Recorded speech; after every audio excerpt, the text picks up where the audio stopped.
Hi friends, welcome back to SNS tips. Today's recipe tasty and healthy ఉసిరికాయ తురుము పచ్చడి. పిల్లలు ఉసిరికాయ చట్నీ అంటే అంత ఇష్టంగా తినరు కదా. ఇలా ఒకసారి ట్రై చేసి పెట్టండి.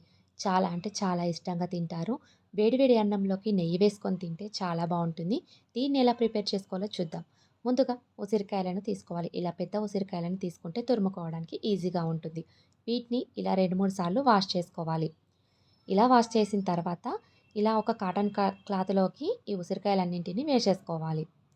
ఈ విధంగా వీడియోలో చూపిస్తున్నట్టుగా ఇలా తిప్పడం వల్ల 2 వైపులా తడంతా పోతుంది. వీటిని ఒక హాఫ్ అన్ అవర్ పాటు ఫ్యాన్ కింద ఉంచాలి. ఇలా హాఫ్ అన్ అవర్ తర్వాత తడంతా పోయింది కదా. ఇప్పుడు వీడియోలో చూపిస్తున్నట్టుగా ఇటు సైడ్ కానీ లేదా ఈ వైపుకు కానీ ఈ తురిమే దాన్ని తీసుకొని మీకు ఎటువైపు నచ్చితే అటువైపుకు తురుముకోవాలి. నేను కొంచెం ఇలా పెద్దగా ఉన్న వైపుకు తురుముకుంటున్నాను. ఈ విధంగా నెమ్మదిగా తురుముకోవాలి. ఈ ఉసిరికాయలన్నింటిని కూడా ఇదే విధంగా వీడియోలో చూపిస్తున్నట్టుగా తురుముకోవాలి. ఇలా తురిమిన తర్వాత చూసారు కదా, తురుమంతా ఈ విధంగా ఉంటుంది. ఈ తురుమును మనము పక్కన పెట్టుకోవాలి. ఇప్పుడు ఇందులోకి కావాల్సిన మసాలాను ప్రిపేర్ చేసుకుందాం. స్టవ్ పైన కడాయిని పెట్టుకొని అందులోకి ఒక 1 స్పూన్ వరకు మెంతుల్ని వేసుకోవాలి. మెంతుల్ని వేసుకొని లో ఫ్లేమ్‌లో కొంచెం దోరగా ఫ్రై చేసుకోవాలి. మెంతులు వేగడానికి టైం పడుతుంది కాబట్టి ముందుగా మెంతులు దోరగా ఫ్రై అయిన తర్వాత మాత్రమే 1 స్పూన్ వరకు ఆవాలను, హాఫ్ స్పూన్ వరకు జీలకర్రను వేసుకొని లో ఫ్లేమ్‌లో మంచిగా కలుపుకుంటూ రెండు వైపులా కాలే విధంగా ఫ్రై చేసుకోవాలి. చూసారు కదా, ఈ విధంగా మంచిగా దూరగా ఫ్రై అయిన తర్వాత స్టవ్ ఆఫ్ చేసుకోవాలి. స్టవ్ ఆఫ్ చేసిన తర్వాత కూడా ఇలా ఒకసారి మిక్స్ చేసుకొని ఒక ప్లేట్‌లోకి వేసుకొని పక్కన పెట్టుకోవాలి. ఇప్పుడు ఇందులోకి కావలసిన 2, 3 వెల్లుల్లి గడ్డల్ని తీసుకొని పొట్టు తీసి ఒలుచుకొని ఇలా మిక్సీ జార్‌లోకి వేసుకొని మెత్తగా మిక్సీ పట్టుకొని పక్కన పెట్టుకోవాలి.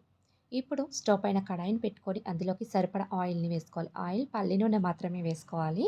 పల్లి నూనె అయితే టేస్ట్ చాలా బాగుంటుంది. ఇలా ఆయిల్ వేడైన తర్వాత 1 స్పూన్ వరకు ఆవాలను, 1 స్పూన్ వరకు జీలకర్రను వేసుకొని చిటపటమన్న తర్వాత ఒక గుప్పెడు కరివేపాకును కూడా వేసుకొని చిటపటమన్న తర్వాత పొట్టు తీసిన వెల్లుల్లిపాయలని ఒక 10-15 వరకు వేసుకోవాలి. అలాగే ఎండుమిరపకాయలని కూడా ఒక 5, 6 ఇలా తుంచి వేసేసుకోవాలి. ఈ విధంగా వేసుకొని బాగా మిక్స్ చేసుకొని ఫ్రై అయిన తర్వాత సిమ్‌లో పెట్టుకొని మాత్రమే మనం ముందుగా తురుముకున్న ఉసిరికాయ తురుముని ఇందులోకి యాడ్ చేసుకోవాలి. ఈ విధంగా యాడ్ చేసుకున్న తర్వాత ఒక 2 మినిట్స్ వరకు ఇలా లో ఫ్లేమ్‌లో పెట్టుకొని మంచిగా ఫ్రై చేసుకోవాలి. ఇలా చేయడం వల్ల టేస్ట్ బావుంటుంది. కొంచెం పచ్చి వాసన పోతుంది కదా, అప్పుడు టేస్ట్ అనేది చాలా బావుంటుంది. ఇప్పుడు స్టవ్ ఆఫ్ చేసుకోవాలి.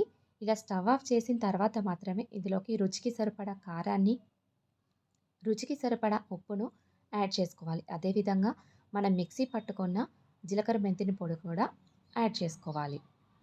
ఒక హాఫ్ స్పూన్ వరకు ఇంగువ పొడిని కూడా యాడ్ చేసుకోవాలి.